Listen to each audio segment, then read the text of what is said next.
Welcome to Signicat Webinar Shorts. I am Henrik from the Copenhagen office, here to give you a short recap of what was on the agenda for our MitID Migration Webinar held on Tuesday, 1st of March. In case you missed it, these were the 4 main points on the agenda. We started off by Country Product Manager Lars Møller Christensen giving us an update of the latest MitID migration figures as delivered by Digitaliseringsstyrelsen. He could tell us that approximately half of all Danes have now been migrated to MitID. He could also share information about the MitID for Erhverv project. For all non-Danish speakers, that means the business usage of MitID. This project has been delayed until sometime after the summer vacation, and it does mean that whether inside or outside of your organization, all MitID business usage will be delayed accordingly.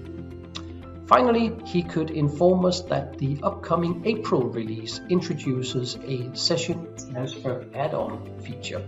This feature will allow you, as service provider, to seamlessly transfer a MitID user session from one of your customers, either elsewhere in your IT landscape or maybe to one of your collaborating business partners. And while that would not just save a few clicks and also a login, that will definitely also improve the user experience as perceived by the end user. So, if you do have a business case that warrants such an update, don't hesitate to get in contact with us.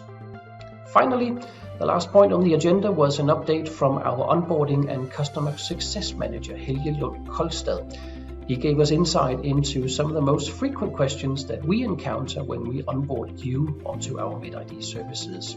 This includes both how international service providers get onboarded to MitID, how the rather restrictive graphical profiles need to adhere to accessibility regulations, how the subdomain registrations at Digitaliseringsstyrelsen is causing some bottlenecks at time to time, and not least also how the fallback link in the transition period between MitID to MitID and vice versa is still a very good idea.